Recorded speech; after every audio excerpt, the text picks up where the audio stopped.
Salut les gens, j'espère que vous allez bien. On se retrouve aujourd'hui pour parler de mon top 5 des plantes pour purifier ton intérieur. C'est parti.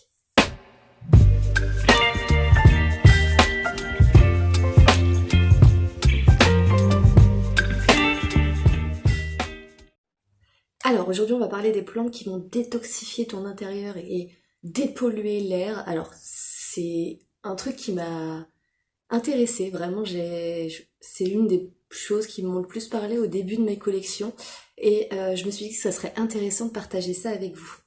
Alors la plante numéro 1 c'est le Spathiphyllum. Je vous mets une photo juste là parce que le mien je suis en train de tester de le faire souffrir pour qu'il puisse refleurir parce que je n'arrive pas. Il a bien souffert, donc il est dehors en train de se requinquer, mais il fleurit pas.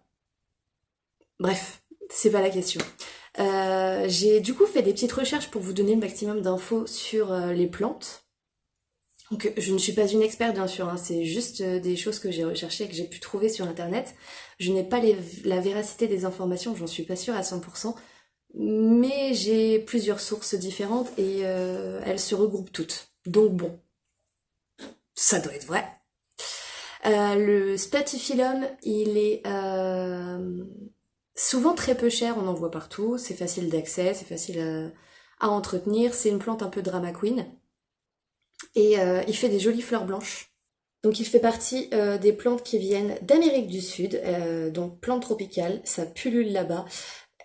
C'est un vivace, oui oui, c'est un vivace si tu n'habites pas en France.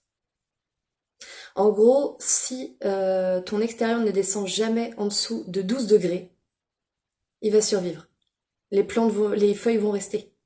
Le feuillage, j'ai plus le mot, mais reste. Et vous allez voir que si vous le laissez sans eau, les feuilles vont tomber. Donc c'est même une plante géniale pour les débutants parce que tu sais que quand les feuilles tombent, il faut juste l'arroser et c'est tout. C'est une plante qui aime la lumière vive, un sol neutre, et elles peuvent atteindre 1 mètre dans des bonnes conditions. L'info supplémentaire et assez cocasse, c'est une étude de la NASA qui date de 89, donc qui a mon âge. Donc elle a 25 ans. Menteuse, menteuse, menteuse, menteuse. A démontré que la plante participe à la détoxification. Alors, détoxification. On va se mettre comme ça. Donc c'est une plante qui participe à la détoxification de l'air en réduisant la teneur en benzène, en forme, je lis les noms hein, parce que j'ai mis un papier, parce que je pourrais pas les redire sinon, en benzène, formaldéhyde, trichloréthylène, xylène, toluène et ammoniac. C'est pas mal. Toutefois, attention, si vous avez des animaux, c'est une plante qui est toxique pour les chiens et les chats. Donc c'est pas mal de la mettre pas à portée d'eux si votre chat grignote les plantes. Donc votre chien aussi. Le numéro 2, c'est les fougères. J'en ai pas à la maison. Je n'apprécie pas forcément cette famille. C'est même pas que je les apprécie pas, c'est que il y en a une dont je suis tombée amoureuse, mais que je tiens à mes 2 reins, donc je ne peux pas l'acheter. Et qui est très très belle, que je vous avais montré dans la vidéo de Planète Exotica. J'ai vraiment eu un coup de foudre pour cette plante, et quand j'ai vu que un nœud ça coûtait 95 €, sans compter les frais de port, bah, je vais patienter.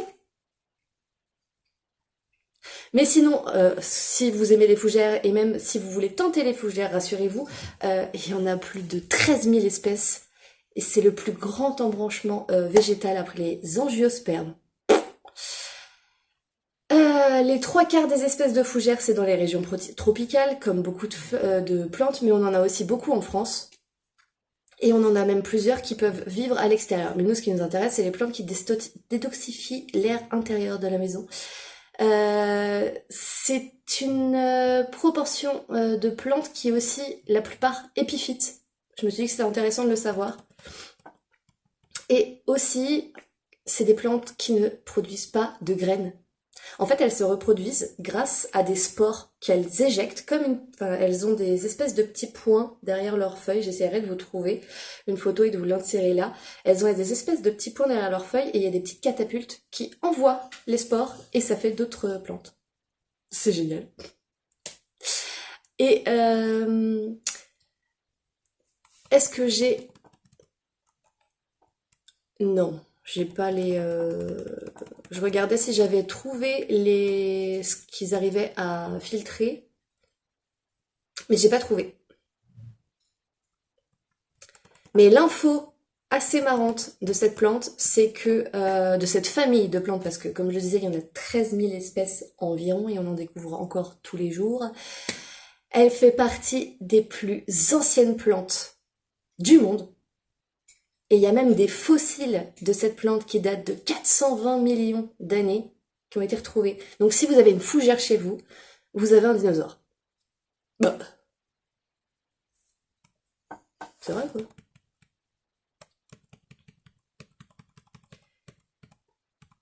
Numéro 3, et je suis trop contente, le philodendron. Ouais, on en a tous. C'est une plante, c'est obligé, vous avez tous au moins un philo chez vous. Que ce soit en pothos ou en rampant ou en grimpant, il y a tellement de plantes aussi et elles sont tellement populaires. Obligé, vous en avez au moins un.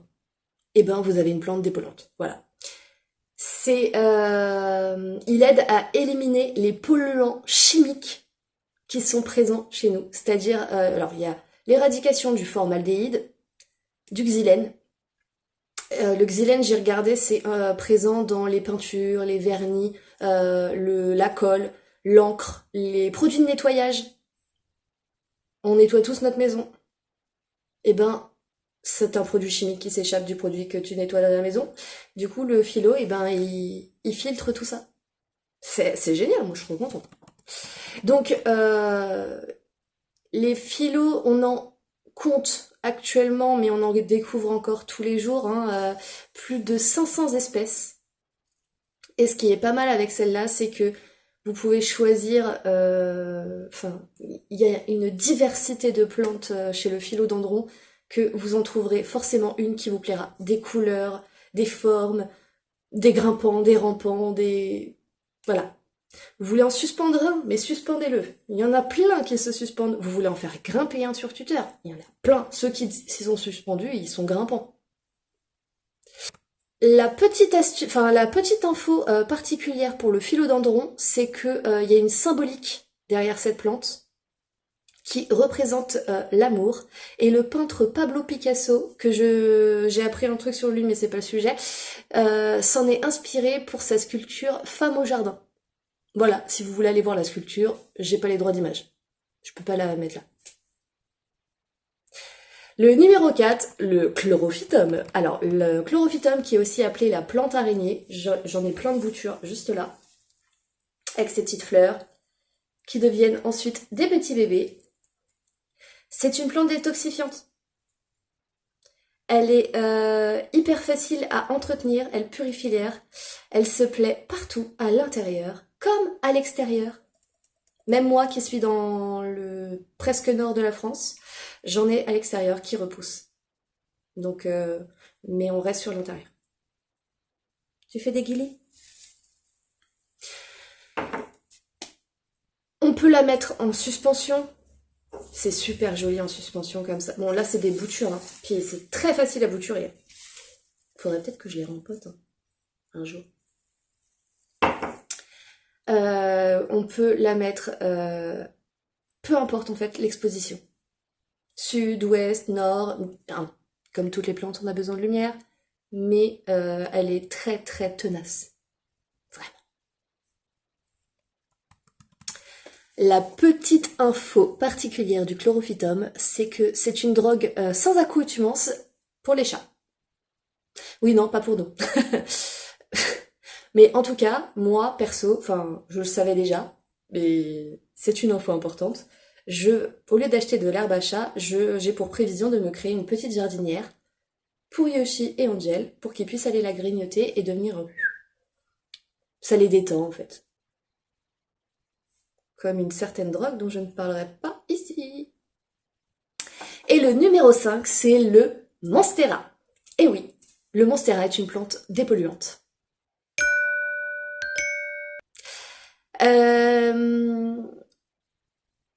À ma connaissance, parce que j'ai pas trouvé plus d'infos dessus, tous les Monstera, le Deliciosa, le Variegata, le Monstera Oblica Peru, le Adansonii, le Dubia, Zistella, ce sont des plantes dépolluantes. En plus, si on prend le Deliciosa, il a des feuilles énormes, donc il a une plus grosse surface pour filtrer les substances nocives de l'air.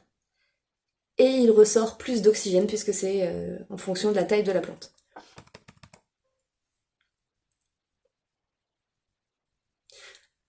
L'info, alors je sais pas si c'est du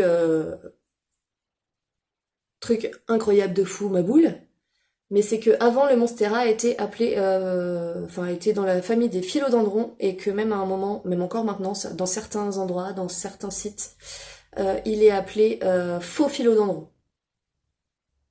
Mais c'est pas un philo, c'est un Monstera, on a dit. Voilà, c'était mon top 5 des plantes dépolluantes que tu peux avoir à la maison.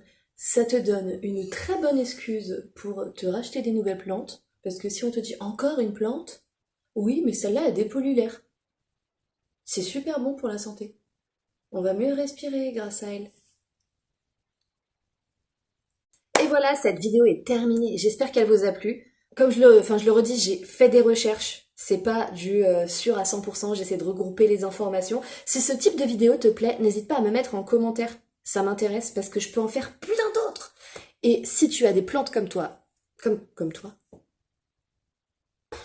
si tu as des plantes dépolluantes chez toi, j'en mets en commentaire. Si tu as aimé cette vidéo, tu mets un j'aime, tu partages et oublie pas de t'abonner si c'est pas déjà fait. Et puis bye!